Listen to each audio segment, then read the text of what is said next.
बटेंगे तो कटेंगे, एक रहेंगे तो नेक रहेंगे। कालिया फिल्म में अमिताभ बच्चन का डायलॉग आपने सुना होगा। डायलॉग है, हम जहां खड़े होते हैं वहां से लाइन शुरू होती है।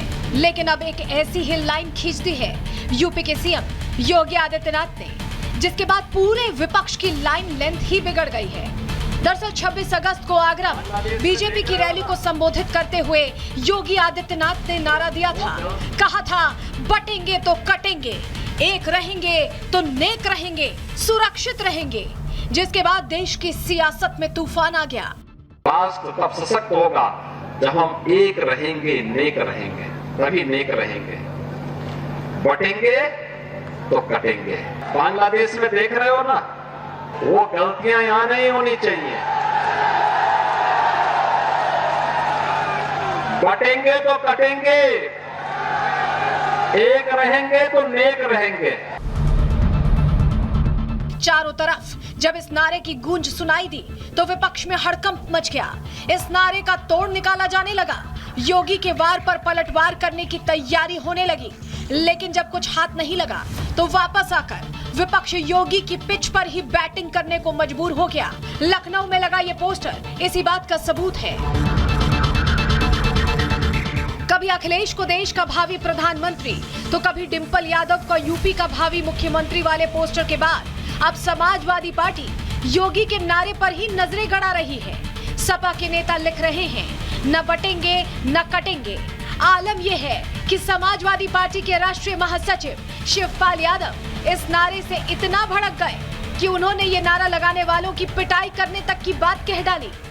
न तो देखो दीजिए, थोड़ी दूर न तो बचेगा न कटेगा, और जो ऐसी बातें करेगा बाद में पिटेंगे। साफ है कि योगी ने एक ऐसी बड़ी लकीर खींच दी है जो अब जीत की गारंटी बन गई है, जिसको पकड़ पाना सपा के लिए मुश्किल साबित हो रहा है। और तो और हरियाणा चुनाव में जिस तरह से योगी के इस नारे ने सियासी रुख को मोड़ा, उसी तरह यूपी में होने वाले उपचुनावों को लेकर समाजवादी पार्टी अब टेंशन में है। Bureau report, Republic Bharat. तो अलग अलग फॉर्मूला लगाकर पीडीएफ फॉर्मूला अपनाने वाली समाजवादी पार्टी को आखिरकार इस तरह की बात कहनी पड़ी है, जहां एकजुटता का संदेश दिया जा रहा है। ये मुसीबत इसलिए क्योंकि उपचुनाव है, महाराष्ट्र में चुनाव है, झारखंड में चुनाव है, और इसमें कहीं नुकसान ना हो जाए, इसकी टेंशन चढ़ी हुई है समाजवादी पार्टी को। और इस पर अब बीजेपी नेता जो उत्तर प्रदेश के मंत्री हैं वो भी प्रश्न पूछ रहे हैं। सुनिए जरा। परिवार लिमिटेड कंपनी है, परिवार डेवलपमेंट कंपनी कहाँ जो है बटने वाली है। पूरे परिवार में ही पूरी सत्ता जो है केंद्रित है। तो इसलिए सही बोल रहे हैं, कोई भी व्यक्ति यदि बटेगा तो निश्चित तौर पर वो कमजोर होगा। कोई भी व्यक्ति यदि संयुक्त रहेगा, मिल के रहेगा तो मजबूत रहेगा। इसलिए बटोगे तो कटोगे। जब परिवार में 4 लोग हो जाते हैं तो परिवार में ही नुकसान होता है, डिवाइड होता है तो नुकसान होता है, कमजोर होते हैं। तो सब कोई जानता है जब बटेंगे तो कटेंगे ही, बटेंगे तो हानि उठाएंगे। उत्तर प्रदेश के यशस्वी मुख्यमंत्री जी ने जो सुझाया है देशवासियों को, प्रदेशवासियों को, निश्चित ही उचित है। तो ऐसा नहीं कि योगी आदित्यनाथ ने ये बयान दिया और इसका असर को लेकर यहाँ समाजवादी पार्टी कहीं ना कहीं सोच रही है कि इसके असर को बदले, क्योंकि देखिए जोर इस बयान पर बार बार दिया जा रहा है। एकता की जब बात होती है तो जोर दिया जाता है, और आरएसएस भी इसको लेकर समर्थन कर चुकी है। कैसे, आपको बताते हैं। 26 अक्टूबर को दरअसल मथुरा में संघ की वार्षिक बैठक हुई थी। उस बैठक में भी इस बयान को लेकर चर्चा हुई। आरएसएस ने सीएम योगी के बयान का समर्थन करते हुए इसे आगे बढ़ाने की बात की। एकता की आवश्यकता, इसे आचरण में लाना होगा, यानी आत्मसात करना होगा। ये आरएसएस की तरफ से भी, संघ की तरफ से भी कहा गया है। लोग इसे समझ रहे हैं और लागू कर रहे हैं। ये भी कहा है, ये हिंदू एकता लोक कल्याण के लिए बहुत आवश्यक है। ये बात दोहराई गई और हिंदुओं को तोड़ने को लोग काम कर रहे हैं, ये भी कहा गया। इसको लेकर चिंता भी जाहिर की गई है। यानी आरएसएस भी इस बात का समर्थन कर रहा है कि एकता में ही एक तरह से आगे बढ़ने में सफलता हासिल होने वाली है। इसको लेकर किस तरह से बैठक में बड़ी बात कही गई है, दत्तात्रेय होसबोले ने क्या कहा है, सुनवा देते हैं पहले आपको। स्पिरिट क्या है? हिंदू समाज एकता से, एकात्मता से नहीं रहेगा तो इतिहास कहता है जब जब हिंदू भाव को भूले आए विपद महान। भाई टूटे धरती कोई, मिटे ही धर्म संस्थान। स्पिरिट यही है, समाज की एकता एकात्मता। हम जाति भाषा प्रांत के अगर पिछड़ा भेद से हम करेंगे तो हम कटेंगे। तो इसलिए एकता आवश्यक है किसी भी राष्ट्र के, राष्ट्रीय एकता। ऐसा नहीं कि सिर्फ आरएसएस ये बात कह रहे हैं, इससे पहले प्रधानमंत्री नरेंद्र मोदी भी ये बात दोहरा चुके हैं और मोहन भागवत भी ये कह चुके हैं। प्रधानमंत्री ने कहा था कि अगर हम बटेंगे तो बांटने वाले महफिल सजाएंगे। बड़ा संदेश था इसके जरिए प्रधानमंत्री की तरफ से। वहीं मोहन भागवत संघ प्रमुख भी ये कह चुके हैं कि हिंदू समाज को सब कुछ भुलाकर एकजुट होना होगा, एक साथ चलना होगा, ये बात कह चुके हैं। 5 अक्टूबर को प्रधानमंत्री ने कैसे ये बात दोहराई थी, जो योगी आदित्यनाथ ने कहा था उसे और बल कैसे दिया था, पहले वो सुनवा रहे हैं आपको। हमें हमारी एकता को ही देश की ढाल बनाना है। हमें याद रखना है, अगर हम बटेंगे तो बांटने वाले महफिल सजाएंगे। और चलिए आगे बढ़ते हैं। इस बीच बहुत बड़ी खबर आ रही है घाटी से, जम्मू कश्मीर से बड़ी जानकारी मिल रही है कि सेना ने टैंक उतार दिए। ये इस वक्त की सबसे बड़ी खबर आपको बता रहे हैं। आतंक के खिलाफ सबसे बड़ा ऑपरेशन अब छेड़ दिया गया है और यहां पर टैंक उतारे गए तस्वीरें सबसे पहले एक्सक्लूसिवली आपको रिपब्लिक भारत पर दिखा रहे हैं। और ये तस्वीरें एक बहुत बड़ा मैसेज है कि अब आतंक जिस तरह से प्रायोजित हो रहा है पाकिस्तान से, उसे बर्दाश्त नहीं किया जाएगा। टैंक उतार कर सीधे सीधे भारत आंखें तरेर रहा है पाकिस्तान से आ रहे आतंकियों को। तस्वीर आपको सबसे पहले रिपब्लिक भारत पर दिखा रहे हैं। कुछ देर पहले की तस्वीरें हैं।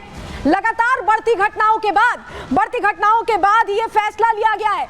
आप तस्वीर देख रहे हैं, 2 टैंक्स उतार दिए गए हैं। तो अपने आप में ये बहुत बड़ी तस्वीर है, क्योंकि जिस तरह से लगातार जम्मू कश्मीर में आतंकी वारदातें बढ़ रही थी, उसको देखते हुए ये देखिए तस्वीर देखिए, ये जो टैंक उतारे गए हैं ये अखनूर सेक्टर में उतारे गए। कुछ देर पहले की हम आपको तस्वीरें दिखा रहे हैं और ये तस्वीरें बड़ा मैसेज है। आतंकिस्तान से जो आतंक प्रायोजित होता है उन पर नकेल कसने के लिए इतनी बड़ी कार्रवाई अब तक नहीं की गई थी, लेकिन ये इस वक्त की ये जो तस्वीर है अपने आप में बड़े परिदृश्य में अगर आप देखें समझें तो ये टैंक्स कहीं भी निशाना मारने में सक्षम है। यानी यहीं से अगर हम चाहें तो आतंक की फैक्ट्री का खात्मा कर सकते हैं, सीधे उन पर पिन पॉइंट अटैक कर सकते हैं। वो तैयारी दिखाई दे रही है। हमारे सहयोगी गुरसिमरन की रिपोर्ट आपको दिखा रहे हैं। को मार गिराया गया है, वहीं 2 आतंकी अभी भी एक्टिव हैं। लगातार विजुअल्स हम आपको दिखा रहे हैं भारतीय सेना की तरफ से। एक तरफ जहां इस ऑपरेशन में एनएसजी को लगाया गया है, इसके साथ आप देखिए कि जो आर्टिलरी टैंक्स हैं उनका भी इस्तेमाल जो है वो ऑपरेशंस में किया जा रहा है। ये तस्वीरें हम आपको रिपब्लिक मीडिया नेटवर्क पर दिखा रहे हैं, किस तरह से पानी जो है उसे पार कर कर, क्योंकि यहाँ पर कई वाटर बॉडीज हैं, पानी के स्रोत हैं, और उसे क्रॉस करके ये जो टैंक्स हैं ये अब ऑपरेशन साइट की तरफ जा रहे हैं। लगातार एक्सक्लूसिव विजुअल्स आप रिपब्लिक मीडिया नेटवर्क पर देख रहे हैं कि किस तरह से ये ऑपरेशंस लगातार जारी है और अब आर्टिलरी जो है उसका इस्तेमाल किया जाएगा आतंकियों के उस गढ़ को उड़ाने के लिए जहां पर आतंकी छिपे बैठे हैं। 4 टैंक्स आप इन तस्वीरों पर देख सकते हैं। हाल फिलहाल की बात की जाए तो पिछले 1 दशक में ये पहला ऐसा ऑपरेशन होगा जिसमें भारतीय सेना की तरफ से लगातार भारतीय सेना जो है वो इन टैंक्स का इस्तेमाल करेगी, क्योंकि इससे पहले 2016 की शुरुआत में एक आतंकी हमला हुआ था जम्मू के सुजवा में, जहाँ पर आतंकियों के ठिकाने को निष्क्रिय करने के लिए भारतीय सेना की तरफ से इन्हीं टैंक्स का इस्तेमाल किया गया था। और अब एक बार फिर जो है भारतीय सेना के जवान और टैंक्स जो हैं ऑपरेशन साइट की ओर अग्रसर हैं, ताकि आतंकियों की लोकेशन तक पहुंचा जाए और आतंकियों को जो है निस्तनाबूद किया जाए। लगातार विजुअल्स जो हैं हम आपको दिखा रहे हैं, ऑपरेशन लगातार जारी, और इस ऑपरेशन के बीच सुरक्षा बलों की तरफ से जो है आतंकी उन लोकेशंस को जो है पूरी तरह से डिस्ट्रॉय कर सकें। ये विजुअल्स आप लगातार यहाँ पर देख रहे हैं। सरजीवन आपको विजुअल्स दिखा रहे हैं आर्टिलरी टैंक्स के, जो उन लोकेशंस की तरफ जो हैं वो अग्रसर हो रहे हैं। तो हमारे सहयोगी गुरसिमरन की आप रिपोर्ट देख रहे थे और गुरसिमरन हमारे साथ सीधे जुड़ गए, उनका रुख कर लेते हैं। गुरसिमरन, बहुत बड़ी खबर है ये अपने आप में, क्योंकि ये जो सीधा मैसेज है ये पाकिस्तान को जाने वाला है कि हम पहले भी घुसकर मार चुके हैं और अभी भी वो ताकत रखते हैं। देखिए, इस वक्त ऑपरेशन शुरू हुए 9.5 घंटे का समय हो चुका है और लगातार ऑपरेशंस जारी हैं। अब भारतीय सेना की तरफ से इन ऑपरेशंस में BMP-2 जो कि कॉम्बैट व्हीकल्स हैं उन्हें उतारा गया है। आपको देखने में तस्वीरें मैं सरजीवन से कहूँगा आपको दिखा दें। तकरीबन 4:30 बजे का समय हुआ है। ये तस्वीरें हम डेफर्ड आपको दिखा रहे हैं कि ये जो तस्वीरें हैं ये BMP-2 टैंक्स की हैं, जिन्हें कि कॉम्बैट व्हीकल भी कहा जाता है। भारतीय सेना की तरफ से इस ऑपरेशन के लिए इसे उतार दिया गया है, क्योंकि ये टेरेन जो है वो काफ़ी चुनौतीपूर्ण है। ठीक सामने का इलाका देखेंगे आप तो सीधी पहाड़ियाँ हैं, यहाँ पर भी आतंकी घात लगाकर छिप सकते हैं। शाम का समय होने वाला है, इस ऑपरेशन को जल्दी खत्म करना, क्योंकि एक आतंकी अब से चंद मिनट पहले ही मारा गया है। तो इस ऑपरेशन को खत्म करना सुरक्षा बलों के लिए बड़ी चुनौती है और जल्द से जल्द इस ऑपरेशन को कैसे खत्म किया जाए, इसके लिए BMP-2 जो कॉम्बैट व्हीकल्स हैं, ये जो आप टैंक्स देख रहे हैं, यही BMP-2 जो कि इन्फेंट्री इस्तेमाल करती है भारतीय सेना की इन ऑपरेशंस के लिए। जम्मू संभाग में किसी भी आतंक विरोधी अभियान के लिए ये पहली बार ये टैंक्स का इस्तेमाल किया जा रहा है, जो BMP-2 कॉम्बैट व्हीकल्स हैं, ताकि आतंकियों को जल्द से जल्द मार गिराया जाए। क्योंकि तकरीबन 6:30 बजे के करीब, यानी कि अब से 2 घंटे के बाद जो है यहाँ पर अंधेरा ढलना शुरू हो जाता है।